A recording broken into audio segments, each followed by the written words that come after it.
아동문학가 김태두, 나의 삶, 나의 문학.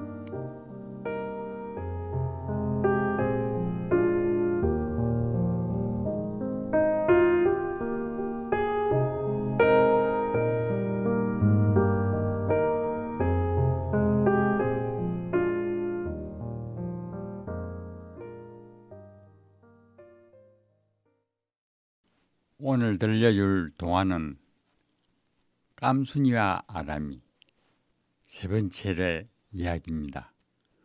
이 동화는 저번에도 말씀드렸던 바와 같이 제가 이 작품으로 작가로 데뷔되었고 그만큼 노력을 기울기에 애착이 가는 동화입니다. 저번 주에까지 깜순이는 여러 가지 재미있는 이야기를 벌이고 가족이 나들이 가는데 따라가고 있습니다. 따라가서 어떤 일들이 있을까요? 오늘 또 재미나는 일들이 펼쳐집니다. 곁들이 먹을 시간이 되자 온 가족이 빙 둘러 앉아 맛난 음식을 나누어 먹습니다. 내 목도 물론 있지요. 주인 아주머니는 잘 나누어 줍니다. 비극이나 주지 않고 무슨 고기를 통째로 다 주나? 아저씨 툴툴대는 소리를 귓전으로 들으며 나는 한입 문 채 저 흥미적인 곳으로 가 아무도 모르게 땅 속에다 살짝 묻어놓고 옵니다. 야, 벌써 다 먹었나? 아저씨가 놀랍다는 듯 사방을 둘러봅니다. 아하, 알았다. 어디 파묻어 놓고 왔을게요. 아람이가 얄밉게 일러주고 가족들은 깔깔 웃고 나는 부끄러워 얼굴을 돌려 먼 산을 보는 척했습니다. 아람이가 너무 영리해서 탈입니다. 아람이가 학교 가고 없을 때는 다리 건너 바둑에게 놀러 갑니다. 바둑이는 심심해서 침대에 누워 자고 있었습니다. 바둑아, 놀자. 이 소리에 바둑이는 두 귀를 쫑긋 세우고 딸려옵니다. 반갑다고 두 다리로 목을 감아 눕히기도 하고 앞발로 상대편 뺨 때리기도 하고 목줄기 물기도 합니다. 그 다음에는 골목 담장에 부딪혀가며 달리기 시합도 합니다. 한 번은 왈랄거리고 놀고 있는데 똑똑이 엄마가 갑자기 오물을 퍼붓어요. 자기네 우케이에 뼈를 헛었다고 그런데요. 그것은 야옹이 짓일 텐데 말이에요. 난 몰라요. 집으로 쫓겨와 햇바닥을 아무리 핥아도 두루운 냄새는 가시지 않았어요. 주인 아줌마가 내 꼴을 보고 쏠내며 목욕을 시켜주었어요. 누가 너를 이 꼴로 만들었니? 똑똑히 엄마가요. 돌쇠네 아저씨는 나만 보면 바삭대기로 때리려 해요. 너 때문에 동네에서 말이 많더라. 안 되겠다. 너를 매어 키워야겠다. 예? 매어 키운다고요? 나는 이 힘이 쏙 빠졌습니다. 논으로 나가면 개구리를 잡고 산으로 가면 바개비도 적고 선창가에 가면 싱싱한 생선도 얻어먹을 수 있는데 더구나 뜀박질도 못하게 됐으니 자단입니다. 그날 저녁 가족 회의가 열리고 내 말은 듣지도 않은 채 그만 나를 내어 키운다고 결정해버렸어요. 오늘 밤에 도망가 버리는 거다. 오늘은 이것으로 마치고 다음은 4편을 보내드리겠습니다.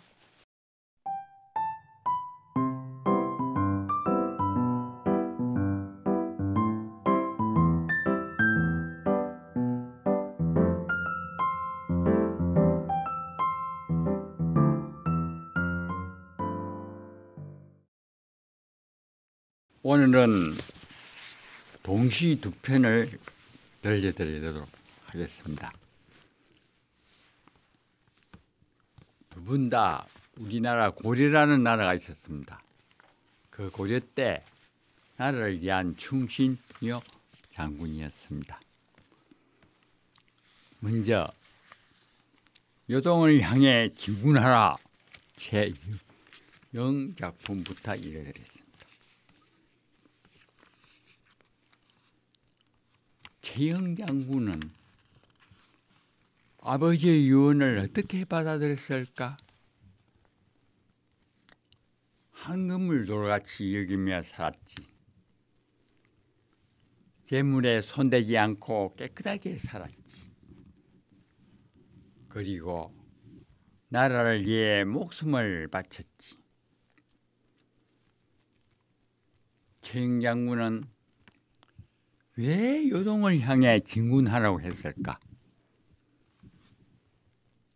원나라 힘이 약해져서 그랬지. 명나라 요구가 터무니없어서 그랬지. 그래서 옛 땅을 찾으려고 그랬지. 최영 장군의 요동정벌이 성공했으면 어떻게 됐을까? 고려가 망하지 않았겠지. 우리 땅이 요동까지 넓어졌겠지.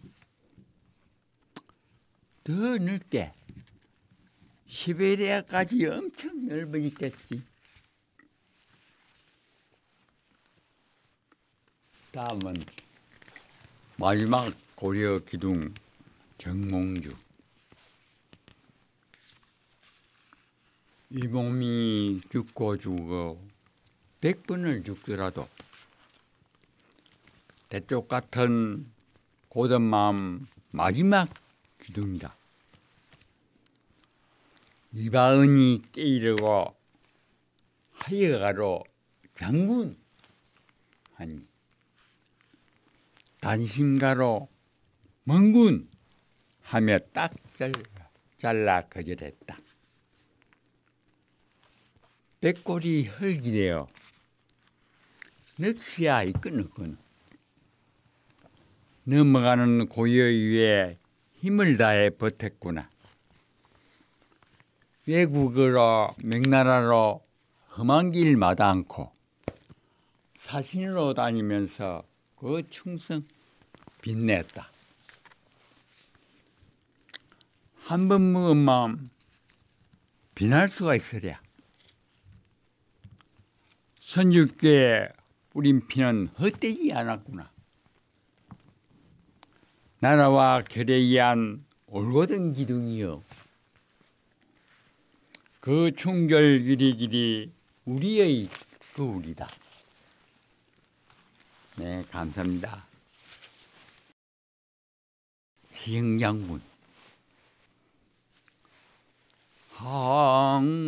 황금을 보기를 돌같이 하라.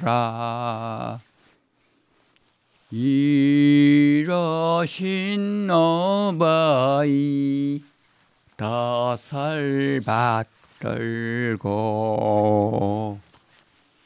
한평생 나 사이에 바치샤사니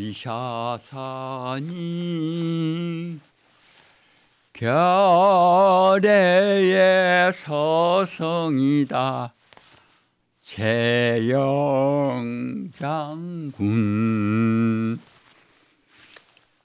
나라와 결의의 바치샤사니 남으로 애국을 쫓아내시고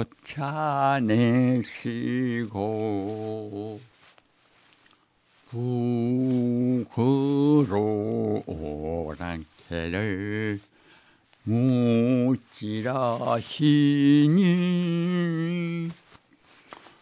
정하다 그의 이름 재영장군 여동 땅는 날라 장군에 떠서 위하도 해군의 원한을 품고 조용히 참형으로 돌아가시니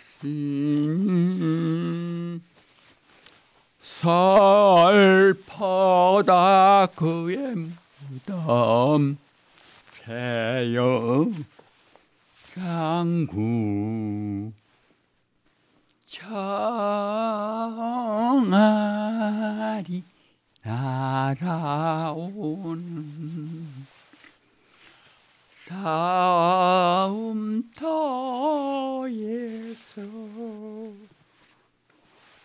피 흘리는 아저씨들 간호해준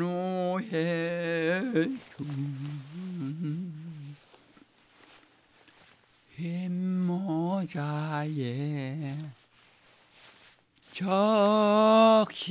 적십자 간호 언니는 천사와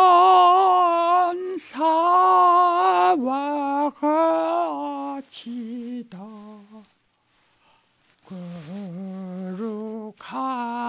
거룩하지요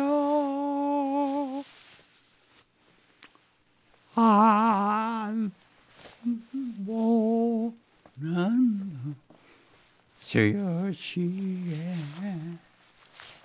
눈이 개고요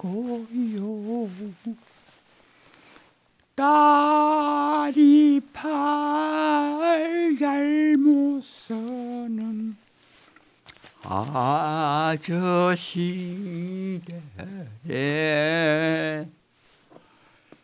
지팡이 대신되는 간호 언니는 천사와 같이도 거룩하지요.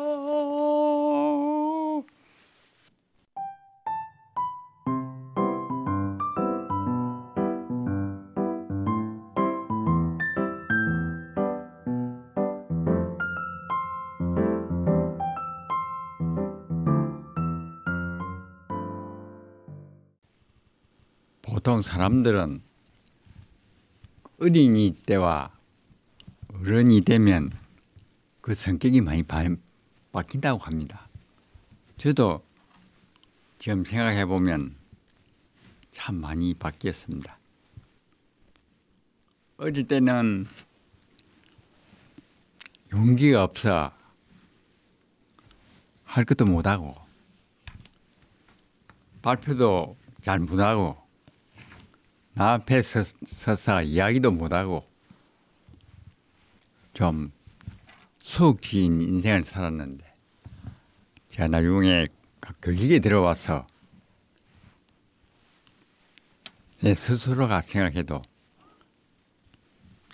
발표 시간대 뭐 제가 앞장서서 제가 할게요. 반장도 제가 봉사할게요 하면서 적극적으로 나오는 그런 제가 있어. 저는 어떤 때는 아주 약하고 어떤 때는 강하고 그래서 제가 아버지 피주를이나 어머니 피주를 다 같이 받아서 그런가 이렇게 얘기합니다. 오늘은 제가 1학년 때 에피소드 같은 한 토막을 이야기를 하겠습니다. 우리가 1학년이 된 해는 1953년. 그러니까 6.25 사변이 일어난 지 4년째 50년도에 일어났으니까 그의 이제 그 휴전해병이 외해진 해가 1953년입니다. 그것도 우리는 4월에 입학을 했기에 7월에 전쟁이 끝난가 하고 거의 끝날 무렵입니다. 그때는 교과서랑 학용품이랑 지금도 생각하면 담임 선생님이 참 세세한 분이어서 학용품까지 챙겨주었습니다. 그런데 그 주문 따라서 돈을 내게 돼 있는데 저는 좀 싸면 좋은가 싶어서 그 당시 돈이 300원인가 이러는데 저는 200원 얼마 내고 전부 안 냈습니다. 그게 이제 책값은 다 넣는 셈인데 학용품을 안 산다는 결론이었습니다. 그걸 제가 모르고 제가 넘어가서 크레파스로 구하지 못했습니다. 그때는 농촌에 있는 조그마한 문방구는 하도 작아 꽁치는 연필 같은 것만 갖다 놓지 크레파스 같은 거는 그때는 또 우리 때는 크레용이라 불렀습니다. 크레파스 나오기 전에 여물고 막 색깔도 12가지 이상 안 되는 조그만 그 물감이었는데 읍에 가서 사야 되는데 그것도 비싸고 해서 이관에서 1학년 6만이 되도록 저는 크레파스가 없는 채 미술 시간을 맞이하고 냈습니다. 근데 제 짝지도 처음 짝지는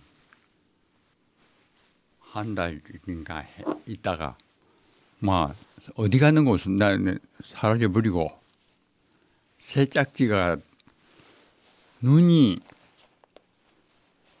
좀 나빠서 앞쪽으로 선생님이 배리해서 보냈는데 제 짝지가 되었습니다.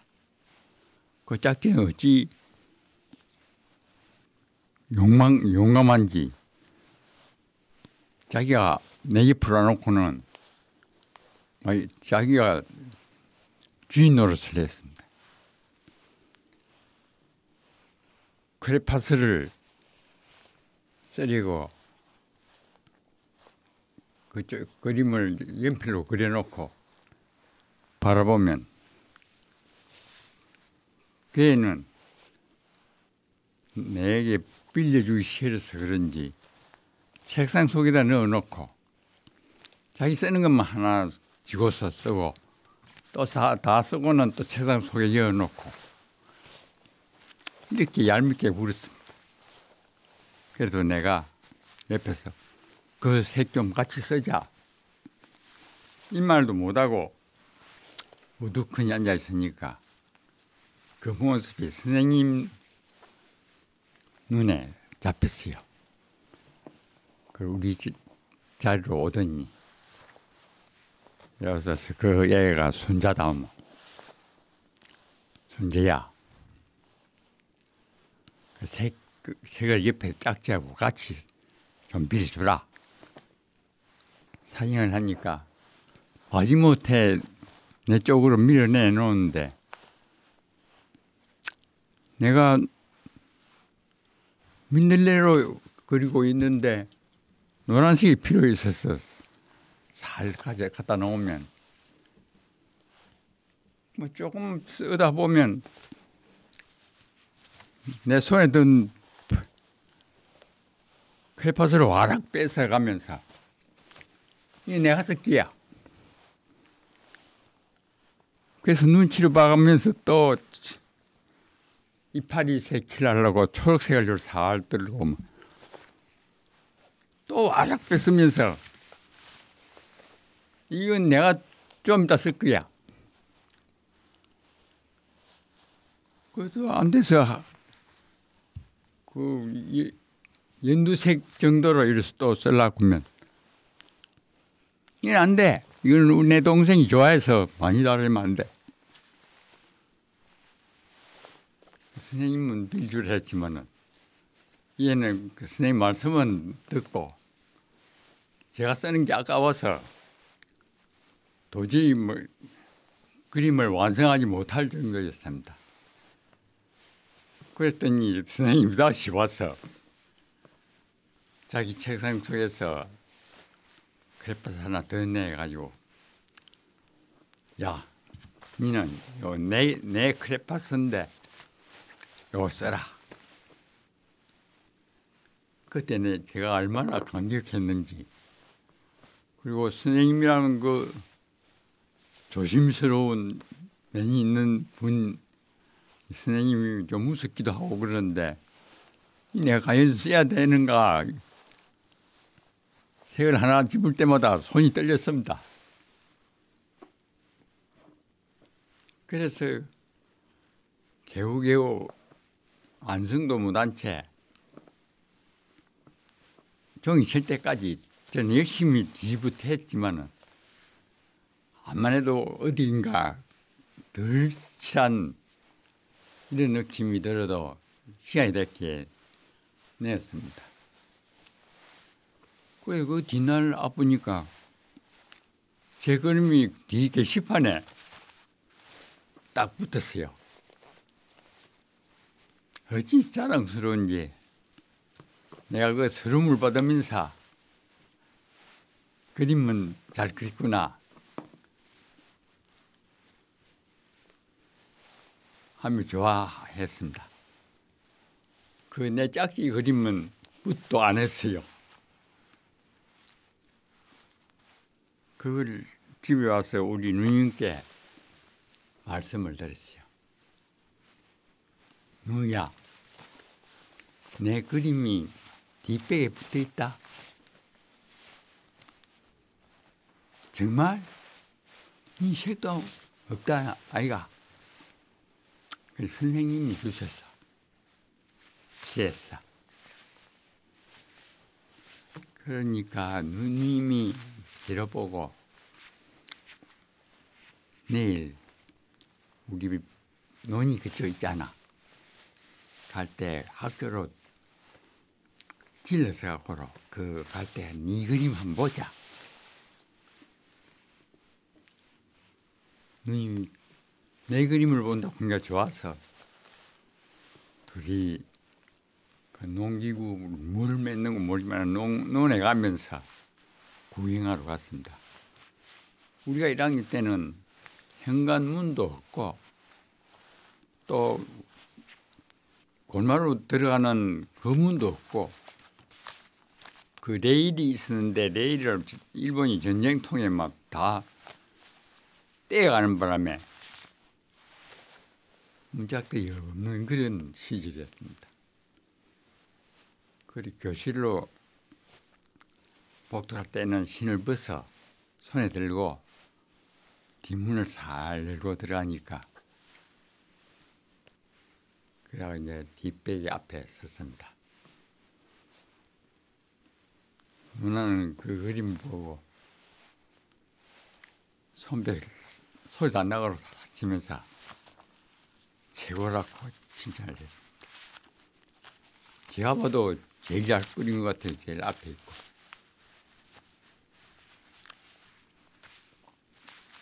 그런데 이제 그 그림을 여기 보니까 그 그림에는 기가 안 죽고 용감하게 막 가운데 뚝 벌리고 크게 그리가 있으니까 제가 봐도 그 그림은 참 잘 그렸다 싶은데 한쪽 기식에 인데 한 송이만 색칠돼 있고 조그마한 이제 피는 거는 색칠이 아직 덜 돼 있어요. 그걸 보고 누님이 마음이 막 슬퍼졌는가.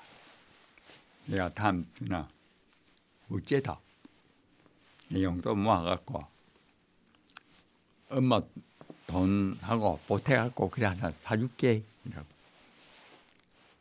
그래서 그런지 저는 그 미술 시간은 늘 좋았어요.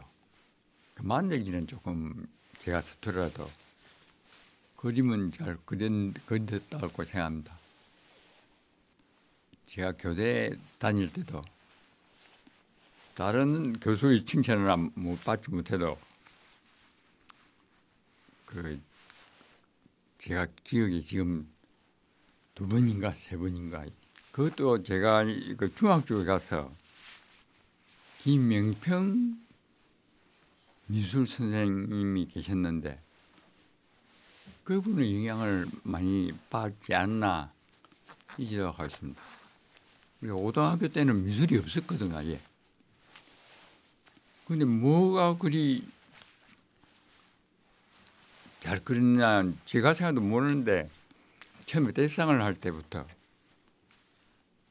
그 화병을 앞에 놓고